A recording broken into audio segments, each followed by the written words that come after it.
Welcome to Chapter 3 of A Study in Scarlet by Sir Arthur Conan Doyle. This is a free presentation of a public domain book. I hope you enjoy sewing or quilting or crafting, whatever it is you do, while I read this story to you. If you don't like listening to my presentation, you are more than welcome to go out and buy the book yourself. I bought mine at a yard sale. Anyway, to Chapter 3. Chapter 3, The Lauriston Garden Mystery. I confess that I was considerably startled by this fresh proof of the practical nature of my companion's theories. My respect for his powers of analysis increased wondrously.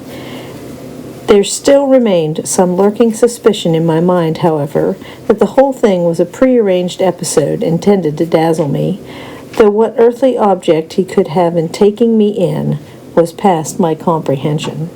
When I looked at him, he had finished reading the note, and his eyes had assumed the vacant, lackluster expression which showed mental abstraction. "How in the world did you deduce that?" I asked. "Deduce what?" said he petulantly. "Why, that he was a retired sergeant of Marines." "I have no time for trifles," he answered brusquely. Then, with a smile, "Excuse my rudeness, you broke the thread of my thoughts. But perhaps it is as well. So you actually were not able to see that the man was a sergeant of Marines?" "No, indeed." "It was easier to know it than to explain why I know it. If you were asked to prove that 2 and 2 made 4, you might find some difficulty, and yet you are quite sure of the fact. Even across the street I could see a great blue anchor tattooed on the back of the fellow's hand. That smacked of the sea. He had a military carriage, however, and regulation side whiskers. There we have the Marine. He was a man with some amount of self-importance and a certain air of command. You must have observed the way in which he held his head and swung his cane. A steady, respectable, middle-aged man, too, on the face of him, all facts which led me to believe that he had been a sergeant." "Wonderful!" I ejaculated. "Commonplace," said Holmes, though I thought from his expression that he was pleased at my evident surprise and admiration.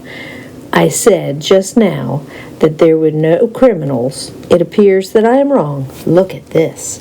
He threw me over the note which the commissioner had brought.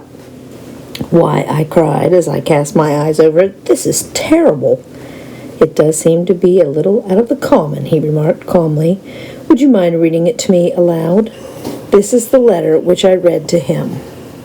Mr. Sherlock Holmes. "There has been a bad business during the night at 3 Lauriston Gardens, off the Brixton Road. Our man on the beat saw a light there about 2 in the morning, and as the house was an empty one, suspected that something was amiss. He found the door open, and in the front room, which is bare of furniture, discovered the body of a gentleman, well dressed, and having cards in his pocket bearing the name of Enoch J. Drebber, Cleveland, Ohio, USA. There had been no robbery, nor is there any evidence as to how the man met his death. There are marks of blood in the room, but there is no wound upon his person. We are at a loss as to how he came into the empty house. Indeed, the whole affair is a puzzler. If you can come round to the house any time before 12, you will find me there. I have left everything in statu quo until I hear from you. If you are unable to come, I shall give you fuller details and would esteem it a great kindness if you would favor me with your opinions. Yours faithfully, Tobias Gregson." "Gregson is the smartest of the Scotland Yarders," my friend remarked. "He and Lestrade are the pick of a bad lot. They are both quick and energetic, but conventional, shockingly so. They have their knives into one another, too. They are as jealous as a pair of professional beauties. There will be some fun over this case if they are both put upon the scent." I was amazed at the calm way in which he rippled on. "Surely there is not a moment to be lost," I cried. "Shall I go and order you a cab?" "I'm not sure about whether I shall go. I am the most incurably lazy devil that ever stood in shoe leather. That is, when the fit is on me. for I can be spry enough at times. Why, it is just a chance, as you have been longing for. My dear fellow, what does it matter to me? Supposing I unravel the whole matter, you may be sure that Gregson, Lestrade, and company will pocket all the credit. That comes of being an unofficial personage. But he begs you to help him. Yes, he knows that I am his superior and acknowledges it to me, but he would cut his tongue out before he would own it to any third person. However, we may as well go and have a look. I shall work it out on my own hook. I may have a laugh at them, if I have nothing else. Come on." He hustled on his overcoat and bustled about in a way that showed that an energetic fit had superseded the apathetic one. "Get your hat," he said. "You wish me to come, too?" "Yes, if you have nothing better to do." A minute later, we were both in a hansom, driving furiously for the Brixton Road. It was a foggy, cloudy morning, and a dun-colored veil hung over the housetops, looking like the reflection of the mud-colored streets beneath. My companion was in the best of spirits, and prattled away about the Cremora fiddles and the difference between Stradivarius and an Amati. As for myself, I was silent, for the dull weather and the melancholy business upon which we were engaged depressed my spirits. "You don't seem to give much thought to the matter in hand," I said at last, interrupting Holmes' musical disquisition. "No data yet," he answered. "It is a capital mistake to theorize before you have all the evidence. It biases the judgment." "You will have your data soon," I remarked, pointing with my finger. "This is the Brixton Road, and that is the house, if I am not very much mistaken." "So it is. Stop, driver, stop!" We were still 100 yards or so from it, but he insisted upon our alighting, and we finished our journey upon foot. Number 3, Lauriston Gardens, wore an ill-omened and minatory look. It was one of 4 which stood back some little way from the street, 2 being occupied and 2 empty. The latter looked out with 3 tiers of vacant, melancholy windows, which were blank and dreary, save that here and there a "To Let" card had developed like a cataract upon the bleared panes. A small garden, sprinkled over with a scattered eruption of sickly plants, separated each of these houses from the street, and was traversed by a narrow pathway, yellowish in color and consisting apparently of a mixture of clay and of gravel. The whole place was very sloppy from the rain, which had fallen through the night.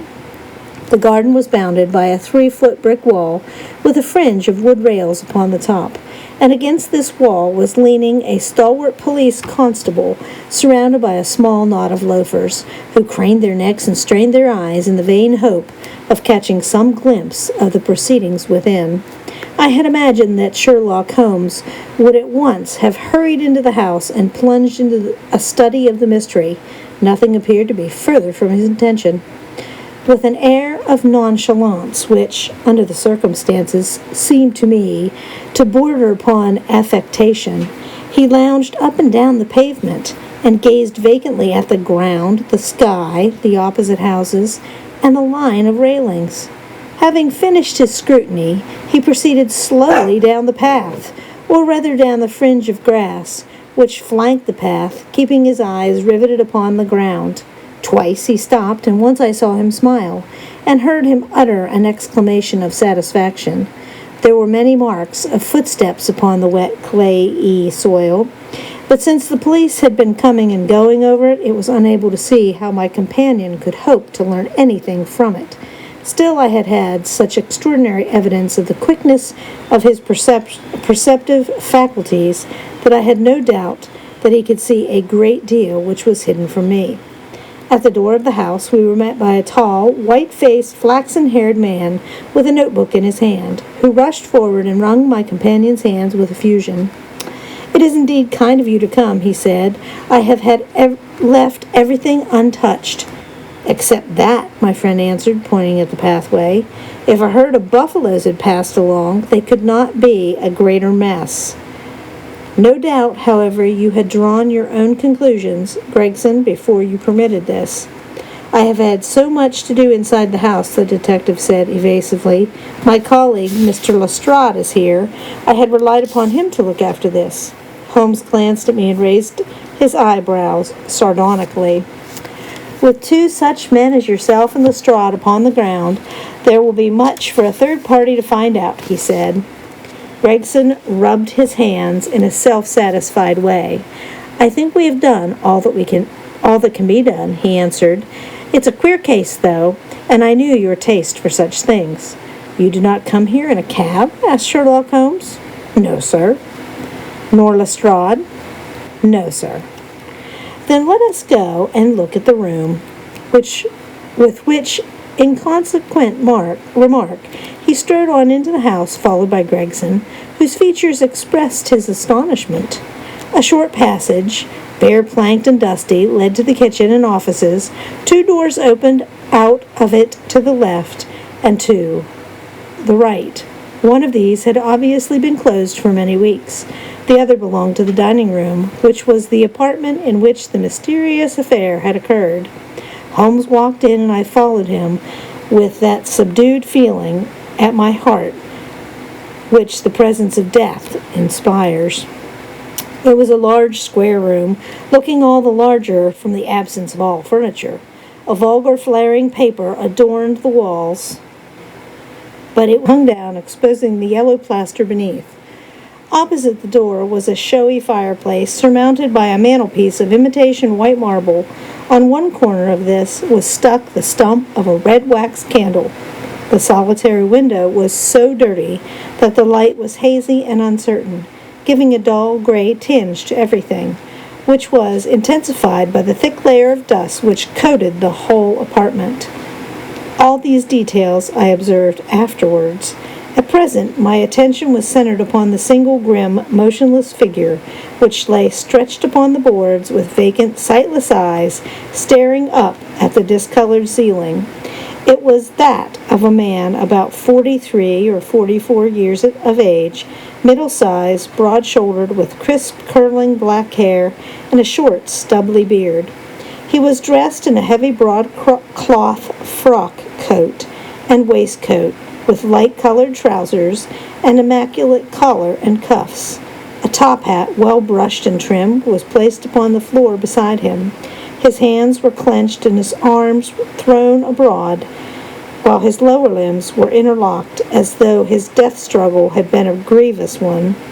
On his rigid face there stood an expression of horror, and it seemed to me of hatred, such as I have never seen upon human features. This malignant and terrible contortion, combined with the low forehead, blunt nose, and prognathous jaw, gave the dead man a singularly simious and ape-like appearance, which was increased by his writhing, unnatural posture. I have seen death in many forms, but never has it appeared to me in a more fearsome aspect than that dark, grimy apartment, which I looked out upon one of the main arteries of suburban London. Lestrade, lean and ferret-like as ever, was standing by the doorway, and greeted my companion and myself. "This case will make a stir, sir," he remarked. "It beats anything I have seen, and I am no chicken." "There is no clue?" said Gregson. "None at all," chimed in Lestrade. Sherlock Holmes approached the body, and kneeling down, examined it intently. "You are sure that there is no wound?" he asked, pointing to numerous gouts and splashes of blood which lay all around. "Positive," cried both detectives. "Then, of course, this blood belongs to a second individual, presumably the murderer, if murder has been committed. It reminds me of the circumstances attendant on the death of Van Jansen in Utrecht in the year 34. Do you remember the case, Gregson?" "No, sir." "Read it up, and you really should. There is nothing new under the sun. It has all been done before." As he spoke, the nimble fingers were flying here and there and everywhere, feeling, pressing, unbuttoning, examining, while his eyes wore the same faraway expression which I have already remarked upon. So swiftly was the examination made that one would hardly have guessed the minuteness with which it was conducted. Finally, he sniffed the dead man's lips and then glanced at the soles of his patent leather shoes. "He has not been moved at all?" he asked. "No more than was necessary for the purpose of our examination." "You can take him to the mortuary now," he said. "There is nothing more to be learned." Gregson had a stretcher and 4 men at hand. As he called, they entered the room, and the stranger was lifted and carried out. As they raised him, a ring tinkled down and rolled across the floor. Lestrade grabbed it up and stared at it with mystified eyes. "There's been a woman here," he cried. "It's a woman's wedding ring."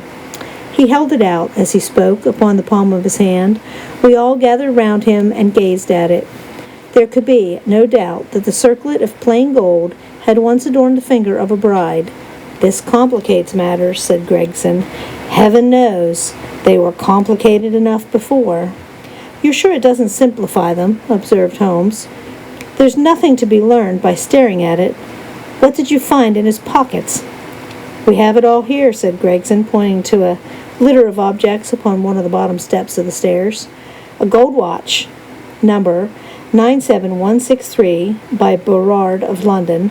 Gold Albert chain, very heavy and solid. Gold ring with Masonic device. Gold pin, bulldog's head with ruby as eyes. Russian leather card case with cards of Enoch J. Drebber of Cleveland, corresponding with EJD upon the linen. No purse, but loose money to the extent of £7.13. Pocket edition of Boccaccio's Decameron with the name of Joseph Stangerson upon the flyleaf. 2 letters, one addressed to E.J. Drebber and one to Joseph Stangerson. At what address? American Exchange, Strand, to be left till called for. They are both from the Guion Steamship Company and refer to the sailing of their boats from Liverpool.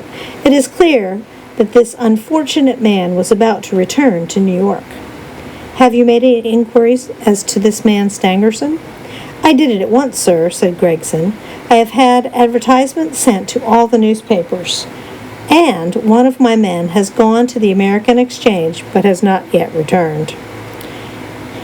Have you sent to Cleveland? We telegraphed this morning. How did you word your inquiries? We simply detailed the circumstances and said that we should be glad of any information which could help us. You did not ask for particulars on any point which appeared to you to be crucial? I asked about Stangerson. Nothing else? Is there no circumstance of which this whole case appears to hinge? Will you not telegraph again? I have said all I have to say, said Gregson in an offended voice. Sherlock Holmes chuckled to himself and appeared to be about to make some remark, when Lestrade, who had been in the front room while we were holding this conversation in the hall, reappeared upon the scene, rubbing his hands in a pompous and self-satisfied manner. Mr. Gregson, he said, I have just made a discovery of the highest importance, and one which would have been overlooked had I not made a careful examination of the walls. The little man's eyes sparkled as he spoke, and he was evidently in a state of suppressed exultation at having scored a point against his colleague. Come here, he said, bustling back into the room, the atmosphere of which felt clearer since the removal of its ghastly inmate. Now stand there. He struck a match on his boot and held it up against the wall. Look at that, he said triumphantly. I have remarked that the paper had fallen away in parts. In this particular corner of the room, a large piece had peeled off, leaving a yellow square of coarse plastering. Across this bare space there was scrawled in blood-red letters a single word. Rache. R-A-C-H-E. What do you think of that? Cried the detective, with the air of a showman exhibiting his show. This was overlooked because it is in the darkest corner of the room, and no one thought of looking there. The murderer has written it with his or her own blood. See this smear where it has trickled down the wall? That disposes of the idea of suicide, anyhow. Why was that corner chosen to write it on? I will tell you. See that candle on the mantelpiece?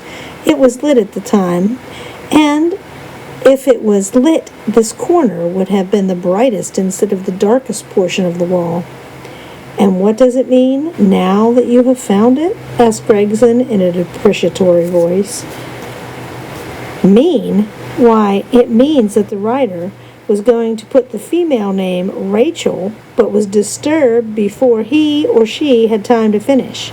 You mark my words, when this case comes to be cleared up, you will find that a woman named Rachel has something to do with it. It's all very well for you to laugh, Mr. Sherlock Holmes. You may be very smart and clever, but the old hound is the best. When all is said and done, I really beg your pardon, said my companion, who had ruffled the little man's temper by bursting into an explosion of laughter. You certainly have the credit of being the first of us to find this out, and, as you say, it bears every mark of having been written by the other participant in last night's mystery. I have not had time to examine this room yet, but with your permission I shall do so now. As he spoke, he whipped a tape measure and a large round magnifying glass from his pocket.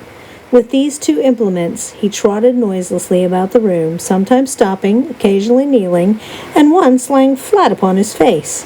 So engrossed was he with his occupation that he appeared to have forgotten our presence, for he chattered away to himself under his breath the whole time, keeping up a running fire of exclamations, groans, whistles, and little cries suggestive of encouragement and of hope.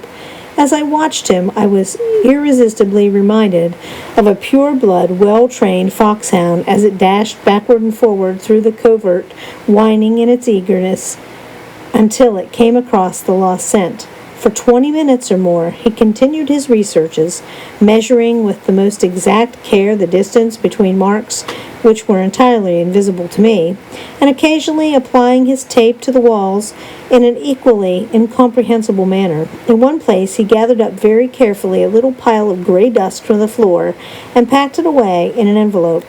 Finally, he examined with his glass the word upon the wall, going over every letter of it with the most minute exactness. This done, he appeared to be satisfied, for he replaced his tape and his glass in his pocket. They say that genius is an infinite capacity for taking pains, he remarked with a smile.